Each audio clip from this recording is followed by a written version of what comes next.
नमस्कार दोस्तों और जय हिंद दोस्तों। आज की क्लास में हम सीखेंगे तत्पुरुष समास किसे कहते हैं और तत्पुरुष समास के कितने भेद होते हैं। तो दोस्तों मेरे वीडियो को अंत तक जरूर देखिएगा। वीडियो पसंद आने पर मेरे चैनल को सब्सक्राइब और मेरे वीडियो को लाइक जरूर करिएगा। आपके लाइक और कमेंट से हमें बहुत ही मोटिवेशन मिलता है। तो आइए अपनी क्लास शुरू करते हैं। इसके पहले की क्लास में हम पढ़े थे समास किसे कहते हैं, सामासिक शब्द या फिर समस्त पद क्या होता है, समास विग्रह क्या होता है और समास के कुल कितने भेद होते हैं। समास के कुल 6 भेद होते हैं, जिसमें से जो पहला है वो है तत्पुरुष समास। तत्पुरुष समास पर आज हम पढ़ाई करेंगे। तत्पुरुष समास की परिभाषा क्या है? वह समास जिसका उत्तर पद प्रधान हो। ठीक है, वह समास जिसका उत्तर पद प्रधान हो और समस्त पद में विभक्ति, परसर्गों या फिर चिन्हों का लोप हो जाए तो उसे हम तत्पुरुष समास कहते हैं। ठीक है, वह समास जिसका उत्तर पद प्रधान हो और समस्त पद में विभक्ति का या फिर कारक का जो चिन्ह होता है उसका लोप हो तो उसे हम तत्पुरुष समास कहते हैं। दो पद मिलकर समस्त पद का निर्माण करते हैं या फिर सामासिक शब्द का निर्माण करते हैं। उन समस्त पद में क्या होता है? 2 पद होते हैं जिसे हम पूर्व पद और उत्तर पद कहते हैं।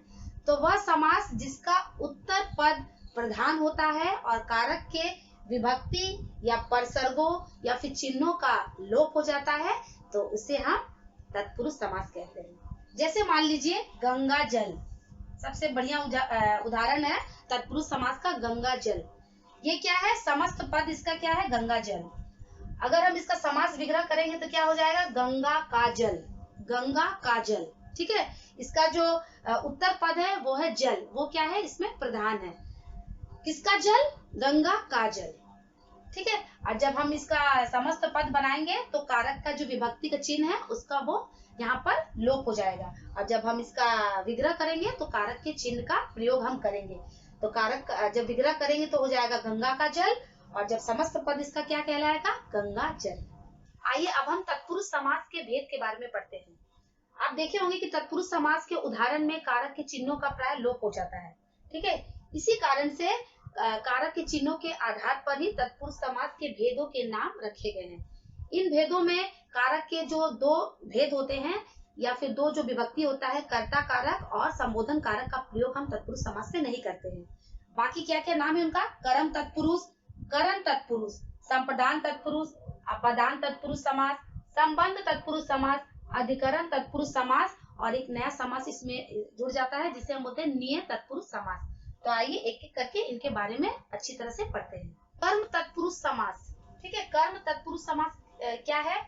कर्म तत्पुरुष में कर्म कारक की विभक्ति को का लोप हो जाता है। ठीक है, कर्म तत्पुरुष समास में हम क्या देखते हैं कि कर्म कारक की जो विभक्ति को है उसका इसमें लोप हो जाता है।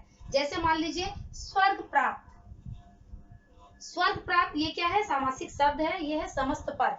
जब इसका हम विग्रह करेंगे तो क्या हो जाएगा? स्वर्ग को प्राप्त। क्या हो जाएगा? इसका विग्रह करते समय समास का विग्रह करेंगे तो ये हो जाएगा स्वर्ग को प्राप्त। और जब इसका समस्त पद बनाएंगे तो को का क्या हो जाएगा? लोप हो जाएगा।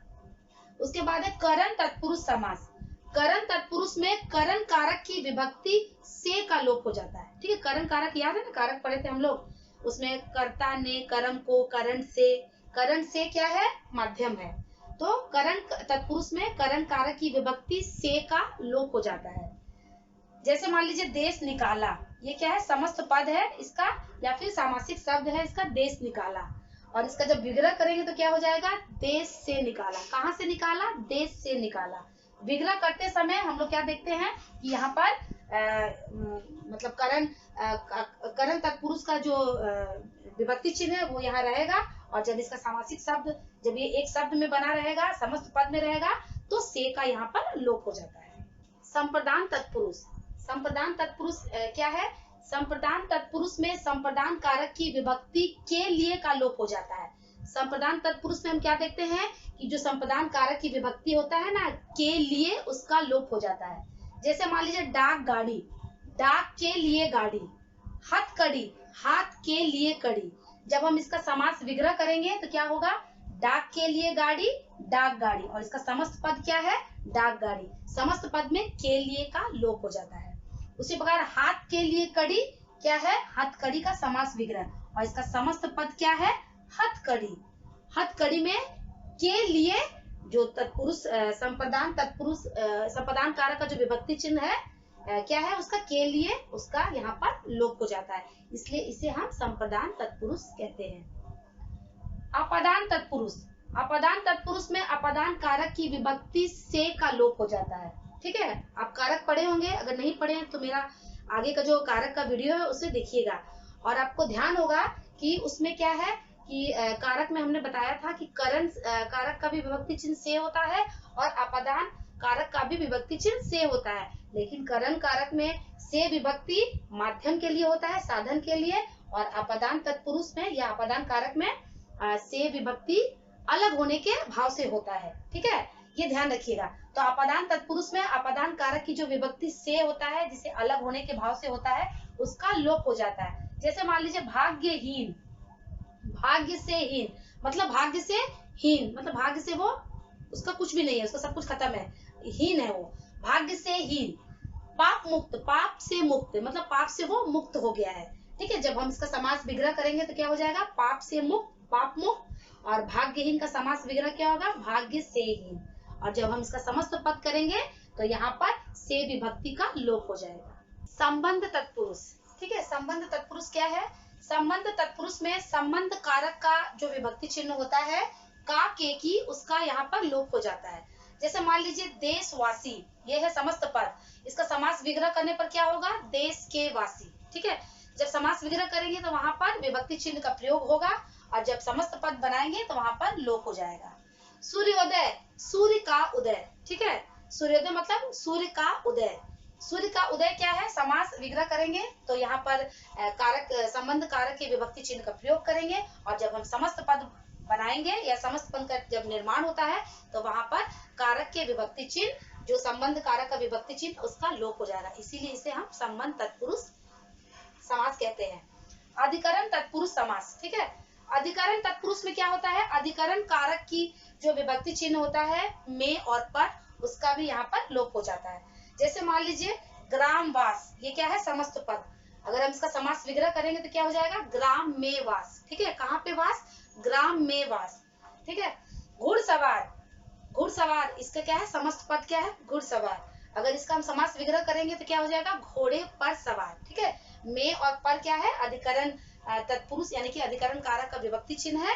जब हम समास विग्रह करेंगे तो विभक्ति चिन्ह का प्रयोग करेंगे और जब हम समस्त पद बनाएंगे या दो पद मिलकर जब एक पद बनेगा तब वहां पर विभक्ति चिन्ह का लोप हो जाएगा। ये आप हमेशा ध्यान रखिएगा। जो लास्ट वाला तत्पुरुष समास का जो भेद है उसे हम कहते हैं नियत तत्पुरुष समास। ठीक है, नियत तत्पुरुष समास, जिस समास के पूर्व पद में निषेध सूचक या नकारात्मक शब्द, ठीक है, जिस समास के पूर्व पद में पहले में निषेध सूचक मतलब नकारात्मक शब्द हो, जैसे अ, अन, न, ना, गैर, ये सभी शब्द आदि लगे हों पूर्व पद में तो उसे हम नियत तत्पुरुष समास कहते हैं। या फिर जो इसका जो समस्त पद है उस समस्त पद में नकारात्मकता का बोध हो तो उसे हम नियत तत्पुरुष समास कहते हैं।